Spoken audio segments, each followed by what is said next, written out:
These pants may be square, but how deep are the pockets? What is SpongeBob's net worth? Well, to answer that, we must weigh his yearly earnings against annual expenses, plus his total assets. Between a pet snail, home ownership, and constant boating school tuition, costs can really add up, even for a workaholic.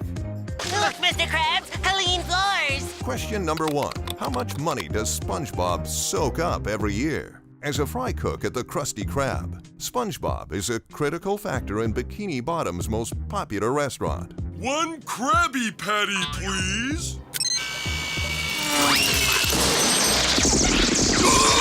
Mr. Krabs! Still, his employment under Eugene Krabs only earns this fry cook minimum wage. The Krusty Krab hours of operation show us that SpongeBob works a total of 82 hours per week. It warms me wallet to see me employees coming in so early. We know SpongeBob was hired in 1999. For years, I've been dreaming of this moment. And that Bikini Bottom is located within boating distance of California. So we can gauge that 82 hours a week at California minimum wage for 21 years should have earned Mr. SquarePants a total career earnings of over $700,000. There you go. I kind of have more money than I know what to do with right now. But SpongeBob wasn't earning money when he first started at the Krusty Krab, was he? When I started working here, I had to pay Mr. Krabs $100 an hour. $100 an hour. Talk about owing a debt of gratitude. Most trial hiring periods last 3 months, or roughly 13 weeks.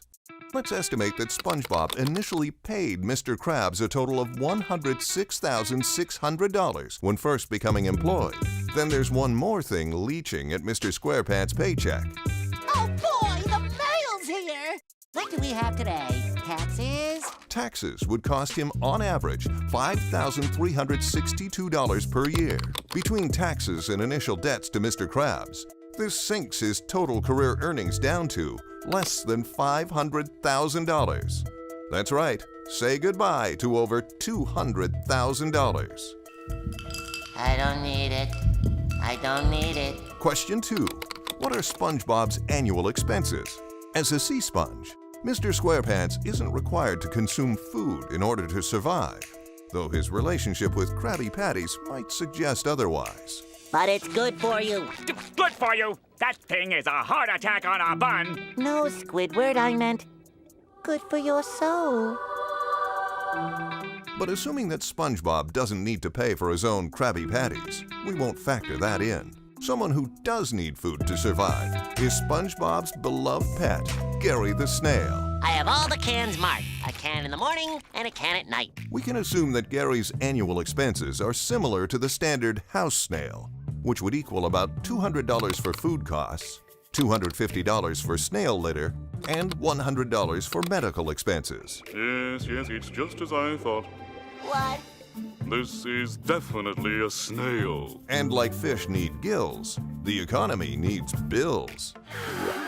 A gas bill for a one-bedroom tropical plant would run about $900 per year, and an electricity bill about $700 per year. Then, of course, there's boating school tuition. Hi, Mrs. Puff. Today is the day I'm gonna pass my boating exam. We'll see about that, SpongeBob. Driving lessons cost on average $500 per course. Most students only need to take driving lessons once or twice. But it's apparent this has been a reoccurring expense. Don't worry, Mrs. Puff. I'll try harder next semester. Those are the necessities. But what about fun and amusement?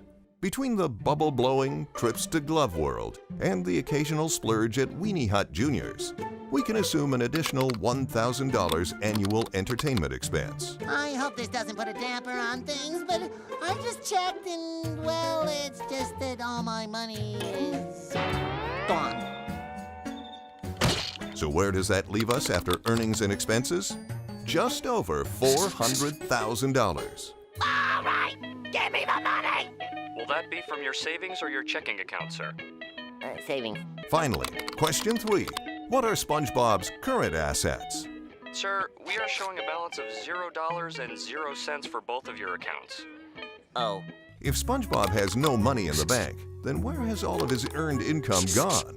Well, to answer that, let's review the one major asset owned by Mr. SquarePants. Oh! Who lives in a pineapple under the sea? That's right. We know that SpongeBob paid for his pineapple in cash. It's beautiful. I'll take it. Now, how much is that iconic orange abode worth? Some financial experts have valued this residence at $18 million. Idyllic location, upscale features, and an architectural tour de force, this is an exceptional piece of real estate. Others have valued this residence at $2.75 per pound. So, which is it? I don't know. We can calculate the median listing price for homes in the region at $26.25 per square inch. If SpongeBob himself is 2 inches tall, then we can estimate that this 3-story pineapple is about 942 square inches, a total worth of nearly $25,000. But let's not forget the biggest variable in real estate. Location, location, location. Walking distance to all the best spots in Bikini Bottom? Expansive views and a lush yard? SpongeBob's estate easily floats the value of this property up to $600,000.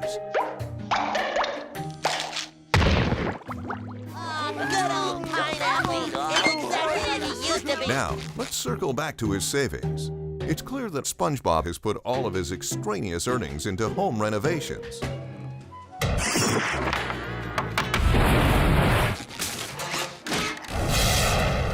If your expected rate of return is 80% of your investment, then a conservative estimate of SpongeBob's net worth is nearly $1 million. That's right! Yeah! There you have it.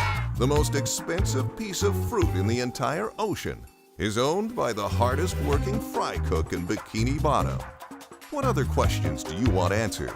Like and subscribe, and get your water wings ready for the next investigative deep dive with Inside Bikini Bottom. At first, we didn't know what to do with all the money. We tried burying it, shredding it, and burning it. But in the end, we decided to just give it all away. Come again, sir. I'm getting back in line.